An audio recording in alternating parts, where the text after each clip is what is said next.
This next story is just as creepy as it gets. ABC's chief health and medical editor, Dr. Richard Besser, was on the ground in Liberia, and he thought that he was looking at a man that died on the street of Ebola, and then this happened. Here in the street of Monrovia, there's a body here. Maybe Ebola, maybe something else, but the burial team has come. They're busy spraying down the area where the person is. They're going to wrap in plastic and take away. But I was talking to someone in the community, and they had someone sick here yesterday. They didn't think it was Ebola. They thought it was something else, and they called for help, and no one came. They called again, and no one came. And not until he died, a 37-year-old man, not until he died did they come. And then they called, and within 1 hour, the burial team is here. This is a place right now where if you die of Ebola, they're very quick for you. If you're living and you need help, there's really nowhere to go. He's not dead. He's not dead. They were wrapping him up to take him away, but he's alive.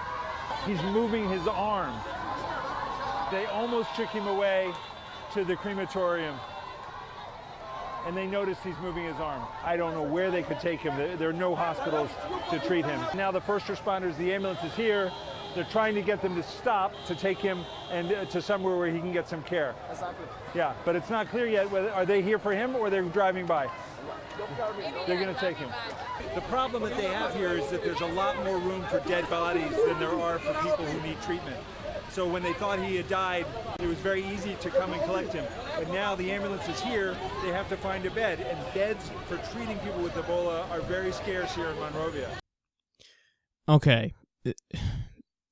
Two things pop out as I watch that. Number one, this amazingly happens all the time.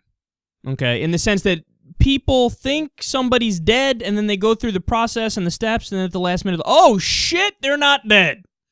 We've done 2-3 different stories on SecularTalk alone within the past year and a half or so, where people were convinced somebody was dead, and then one guy literally got up at his funeral.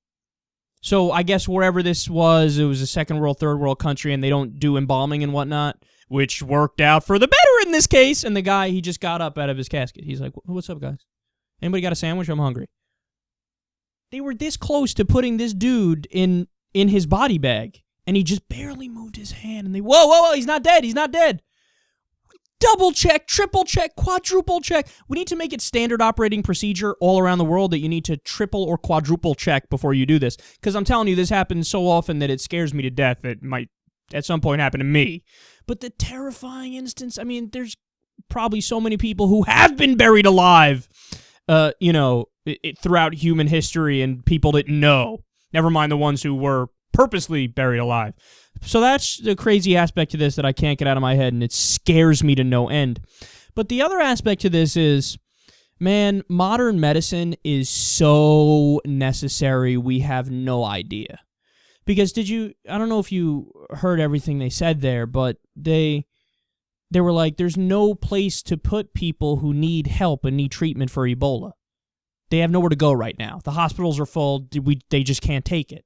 And we discussed this before. Did you know, this was a fact that was in an article on Mother Jones the other week, that the entire budget for healthcare in Liberia is less than the cost of Kim Kardashian and Kanye West's house.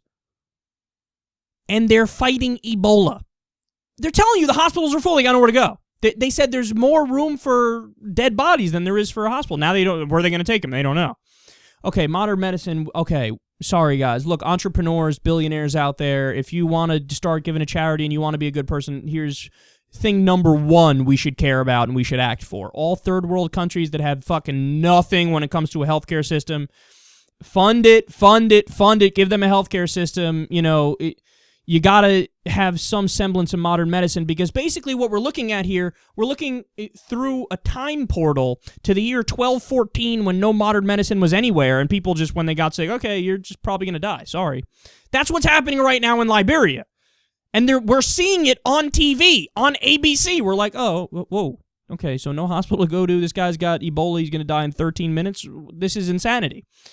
So modern medicine, man, we take it for granted in the West. Don't take it for granted. Here's what I'm going to do when I get off air today. I'm going to caress and make out with a bottle of penicillin.